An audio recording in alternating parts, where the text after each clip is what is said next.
Good morning. My name is Richard Hudson. I'm chairman of the NRCC, and I'm here to tell you it's morning again in America. On Election Day, Americans sent a clear message to reject the consequences of Democrat control. They said they couldn't afford the basics for their families' needs. They didn't feel safe in their communities. Their values were under attack. Joe Biden, Kamala Harris, Hakeem Jeffries, and extreme House Democrats were the cause. Donald Trump and House Republicans are the solution. That's why voters delivered House Republicans a majority and sent Donald Trump to the White House in a landslide. I'm proud to have led the NRCC to achieve this victory. Even after Democrats spent $550 million spreading lies about House Republicans, we went on offense and flipped seats from Pennsylvania to Michigan to Colorado and beyond. The American people saw through the Democrat lies because Republicans had better candidates and a better message about what we would do to improve their daily lives. Though it was my honor to lead our successful effort to hold the House at the NRCC, I didn't do it alone. House Republicans bought into the plan. We had record member participation from across our conference, and our entire incredible leadership team worked together to make it happen. I'm especially grateful of our team leader, Speaker Mike Johnson, whose dauntless energy and hard work are the reason we're here, raising $27 million directly to the NRCC and traveling to countless cities in over 24 states to help our candidates. Thank you, Mr. Speaker. You've earned the gavel, Mr. Speaker, with your long days on the road, little sleep, and relentless optimism. Now, with Donald Trump as president, Mike Johnson as speaker, and a new Senate majority, Republicans will have unified government in Washington for the first time since the beginning of President Trump's first term. And what did we do together during that first term? We passed historic tax cuts that led to the greatest economy in a generation. We supported border security legislation and building the wall, leading to historically low illegal crossings. We rebuilt our military in pursuit of foreign policy that led to peace and stability around the world. We had energy independence for the first time. Kamala and extreme Democrats, right on cue, broke it. You broke it. Now Republicans have a mandate to fix it. If we deliver on the promises we campaigned on, I'm confident the American people will reward our success. I'm ready to get back to work. Let's get it done. And now I'd like to introduce our Majority Whip, Mr. Tom Emmer. I guess he's happy that I'm going to speak. You don't get that every day, Mike. Well, actually, I do. Yeah. That is true, every day. 1 week ago today, Americans elected a Republican president, a Republican Senate, and a Republican House with a mandate for change. A mandate for more affordable cost of living, secure borders, less crime in our streets, and a restoration of American dominance on the world stage. A mandate to put America first and make this country great again. I've always said we run to win and we win to govern. Voters gave us the wins we asked for. Now the time for governing is here. The Speaker and the Majority Leader have put together a legislative agenda that will allow us to hit the ground running on day one and begin delivering on President Trump's America First agenda. As the whip, I will work with every corner of our conference to ensure every voice is heard, every constituent is represented, and that we get these policies across the finish line. Our members have worked hard over the last 2 years to show what a House majority is capable of. We passed legislation to lower costs for families, secure our borders, and reverse the damage the Harris-Biden administration has inflicted on our country, all of which collected dust on Chuck Schumer's desk. But now that we have the trifecta, it's finally time to counteract the Democrats' negligence once and for all by turning our agenda into law. And I have no doubt that this House Republican team will get it done.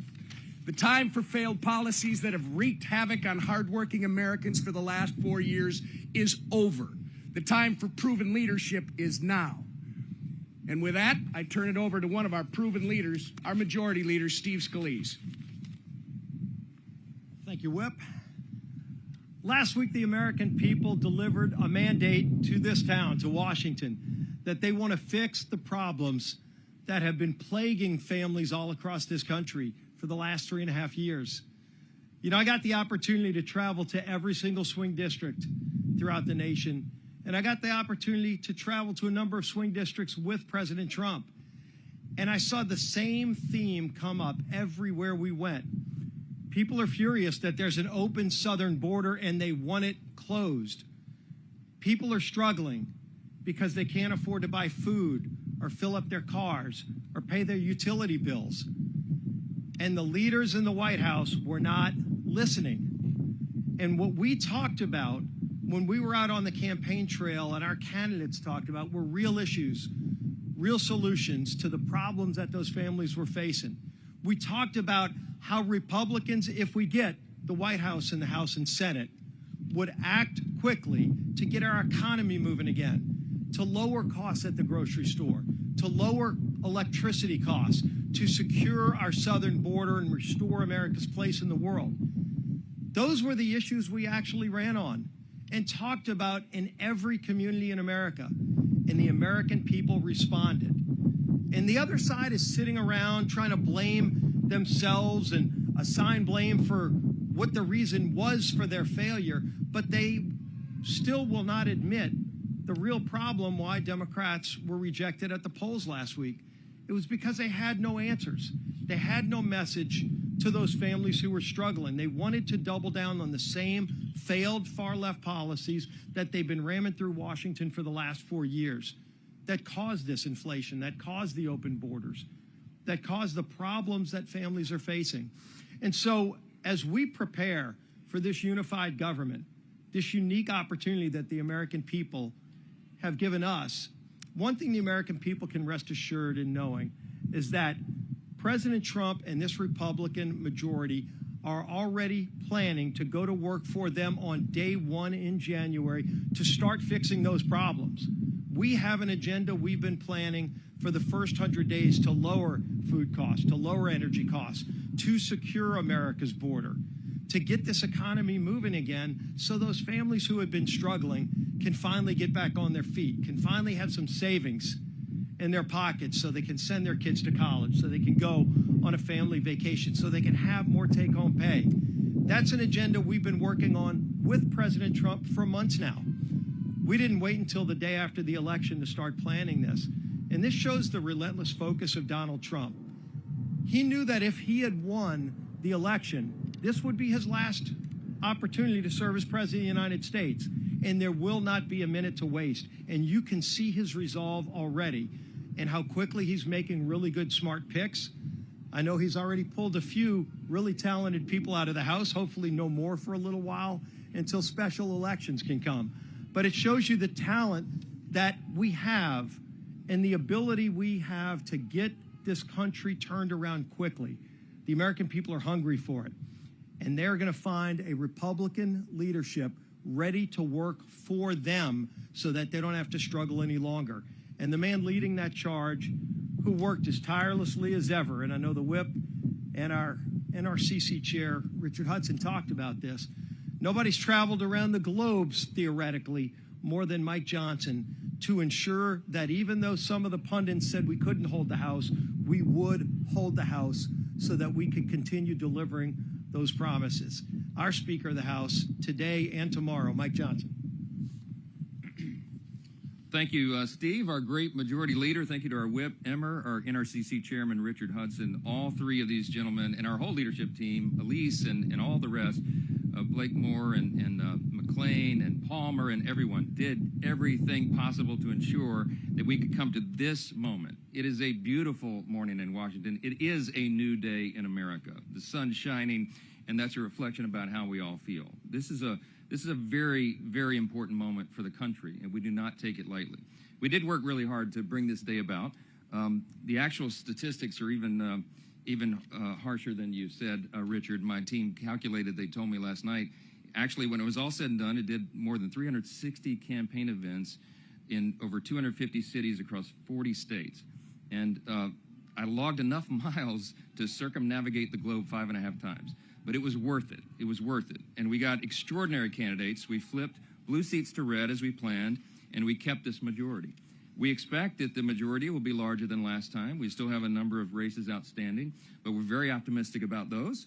And we are looking forward to governing in unified government beginning in January. It's true that on Tuesday, voters rejected what they really felt was the misery of the last 4 years. We're moving on and we're turning the page, and this is something that the American people desperately need and deserve.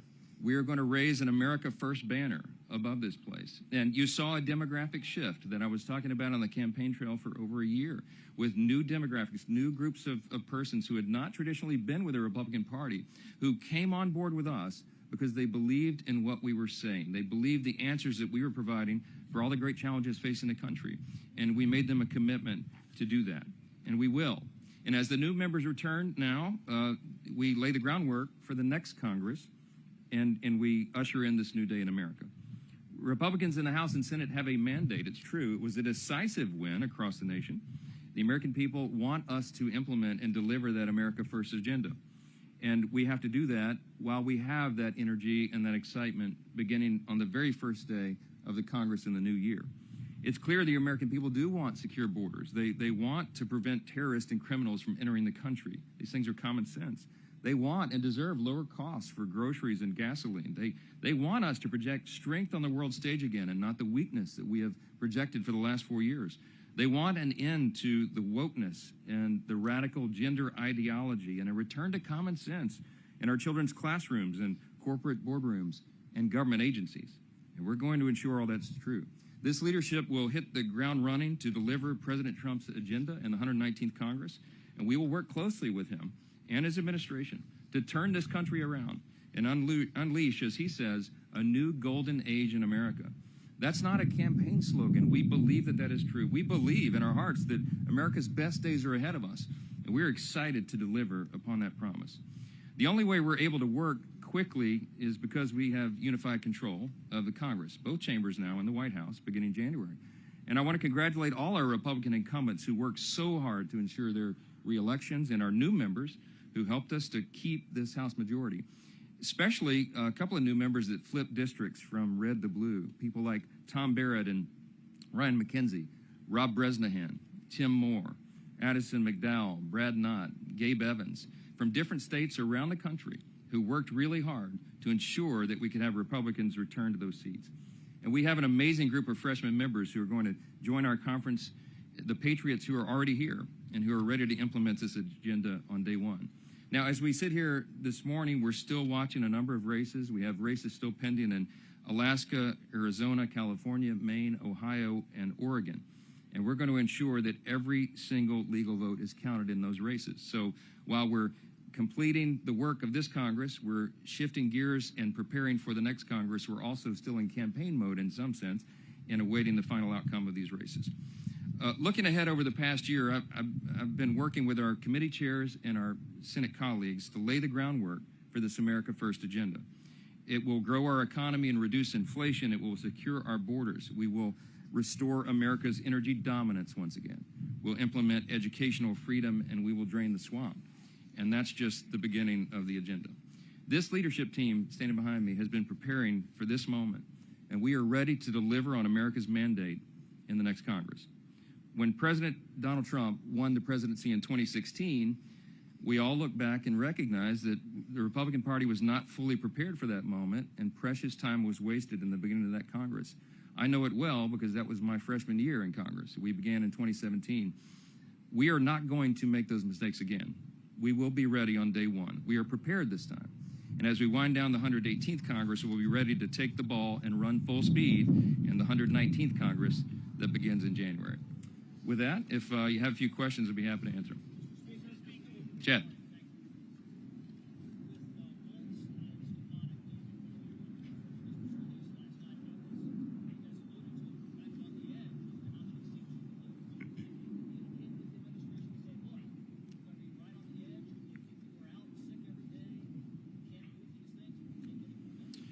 Yes, President Trump and I have talked about this multiple times a day for the last several days. We have an embarrassment of riches. We have a really talented Republican conference. We've got really competent, capable people here. Many of them could serve in really important positions in the new administration. But President Trump fully understands and appreciates the math here, and it's just a numbers game. You know, we believe we're going to have a larger majority than we had last time. It's too early to handicap it, but we're optimistic about that. But every single vote will count, because if someone gets ill or has a car accident or a late flight on their plane, that it affects the votes on the floor. So I think he and the administration are well in tune to that. I don't expect that we will have more members leaving, but I'll leave that up to him. But yes, are we talking about it? Yes, all the time, and he fully appreciates that. Let me go over here. Yes, ma'am. Yeah. Go ahead.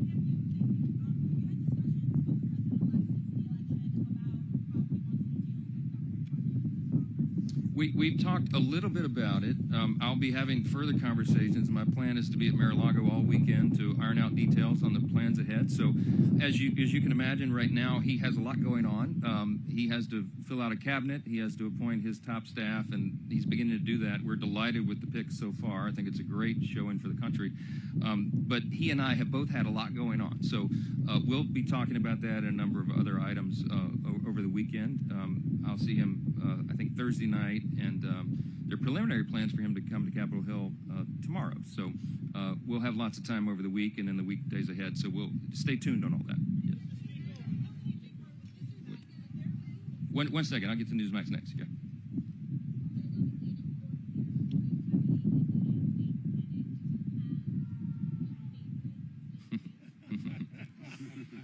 The question was, do I have a favorite in the race for Senate leader on the Republican side? They're all my favorites. How about that? Look, I think there's some really qualified candidates over there. All three of these gentlemen are friends. I'm not going to put my thumb on the scale on that. I got enough to manage over here. But whomever is ultimately elected the new leader, we look forward to working with them, beginning immediately. And I have been working for a long time, over almost a year now, with the previous Senate leadership and with the leaders of the key committees over there. Our teams working together methodically, deliberately, consistently to prepare for the eventuality that we now see. We really believed it wasn't just, oh, they were making fun of the speaker, oh, his sunny optimism, he thinks he's going to win. I really believed from day one, I believed it in my heart, that we would win unified government. I knew that the people were disgusted really with the direction of the country. I was feeling it as I was going out traveling around the country. I mean, I went coast to coast, north, south, east, west. That energy was out there. I don't think the polling was fully measuring that. And I was gauging that off my own observation everywhere I went in the country. So this was not a surprise to us, and we've been prepared for it, and we look forward to whomever's elected leader to go forward. Newsmax is next. Yes, ma'am.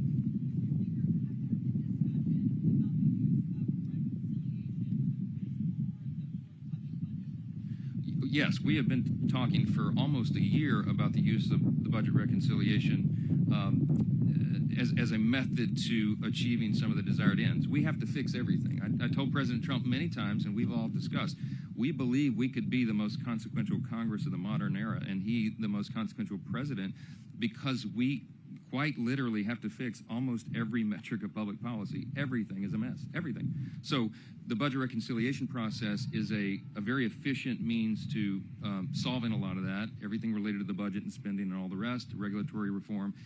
So we have lots of very specific plans on how to do that, and the details of that will come together in the coming weeks. Yes, ma'am.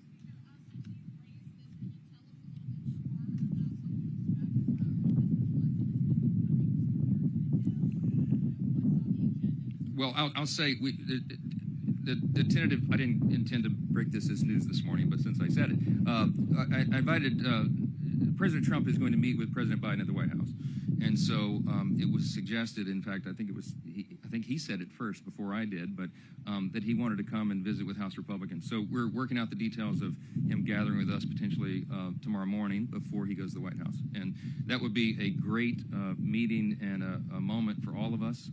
There's a lot of excitement, a lot of energy here. We're really grateful for President Trump leaving it all on the field to get reelected. He quite literally did. I mean, they scheduled him almost every hour of every day for months on end. And he did that. And that's what inspired his stamina, inspired so many of our candidates and incumbents around the country to go and give more and do more and leave more on the field because he was doing it. And I think the American people appreciate that. I think that's reflected in the mandate that he was given winning the popular vote and the Electoral College decisively. And we're excited about that, to celebrate that moment with him, as he certainly deserves it. Maybe one more. Yes, ma'am.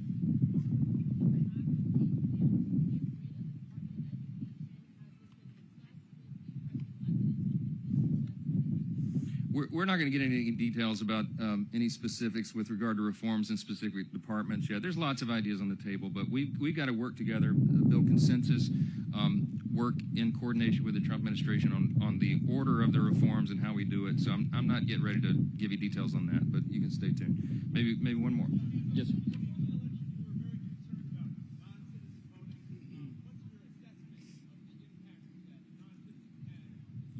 Well, look, the mantra and what we said at the rallies and what President Trump was apt to say all the time is we had to make it too big to rig, and we did.